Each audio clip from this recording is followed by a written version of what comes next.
Welcome to Walking the Highline with Matt Dehart and Highline Financial Coaching. I'm excited to have you guys viewing this video tonight. We're really going to dive in to the powerful world of setting financial goals. So whether you have a dream of financial freedom or home ownership, investment properties, being able to put more money into your 401k, your dreams of retiring early, setting clear and achievable goals is the first step towards turning those dreams into a reality. So let's dive in and discover how we can create our own personalized roadmap to financial success. So before we begin, let's understand why goal setting is so important for your financial success. Financial goals provide clarity, motivation, and direction for your financial journey. They empower you to make informed decisions. And for me, a huge thing is they keep me focused. They keep me driven and focused on what I want to achieve.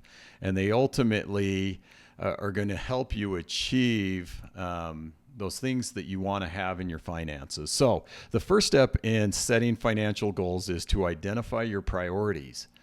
What do you truly value in life? For me, you see the picture behind me. My family is the most important thing in my life, and that's my why. When I was trying to figure out what my why was, having time with them is the most valuable thing I can do. And by setting myself up financially, that was a way that I was able to free up time. So what do you truly value in life? Is it home ownership? Do you want to travel more? Are you looking to go to school and get the education you need for your career or for enjoyment? Or is it early retirement? So take time to reflect on your values, your aspirations, and what truly matters to you. Now that you've identified those priorities, it's time to set up SMART goals. That's going to be specific, measurable, achievable, relevant, and time-bound. So let's break it down. Specific. Make a very clear and defined goal. What is it exactly that you want to achieve? Let's say you want to buy a house, get into your first home. That's very clear. I want to get into my first home. Now, measurable. Set the criteria to track your progress and measure your success. So what do you need to achieve to get there? You may need to increase your credit score. You may need to increase your income. So write down the things you can track as you progress to get to that goal. Make sure it's achievable. If this is your first home, you may not want to buy a mansion unless you're able to achieve that. It may be a starter home. So see what it's going to take to get there. Talk with a loan officer to see where you need to be to get into that place. Relevant is the next one. Align your goal with your values and long-term aspirations. Is this goal something that you really want?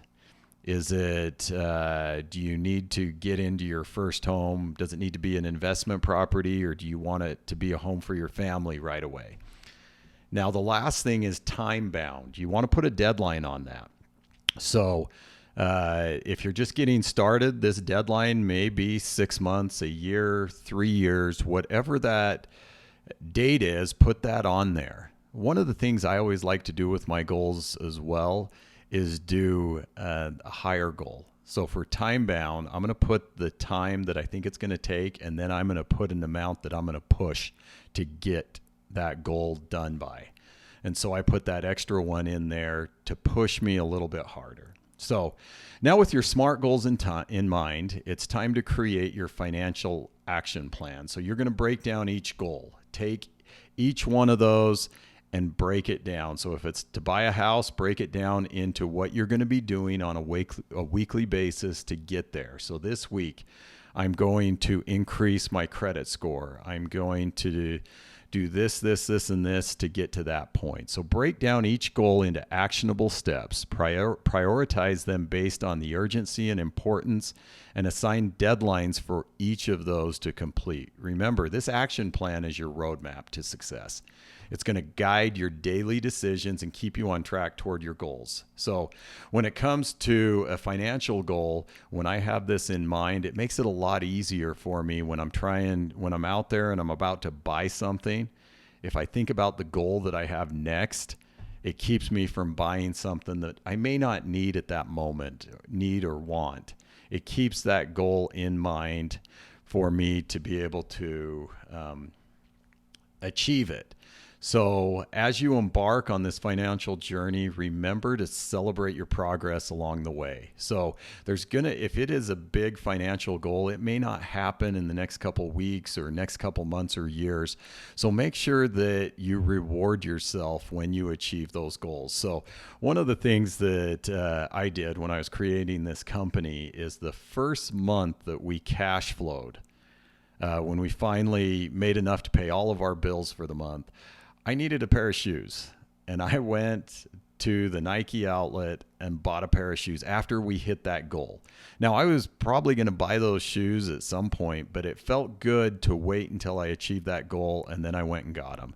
Another one is my wife and I have a favorite restaurant that we go to, and we bought the gift cards for that restaurant and waited for us to achieve a goal with the business, and then we get to go to that restaurant and be able to enjoy it and celebrate it. So you want to celebrate those little things. I've had some people that I work with that are going to buy a new truck or buy another house when they hit a milestone, or I've seen some as little as I'm going to take my kids to dinner when we achieve this.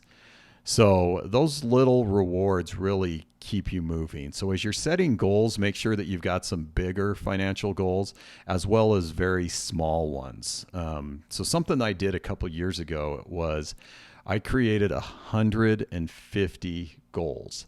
Now, some people may look at this as a bucket list or a list of goals, but I put a lot of big goals on there, and then I put a lot of small ones. Now, the reason that I put smaller ones on there is so I can see the success as I move forward. I'll tell you really some of the stupid ones I put on there.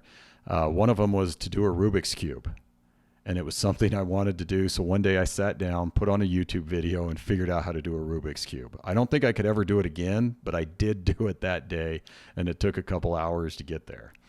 I also put on there small and large things, different investment properties, different investments for my family and I.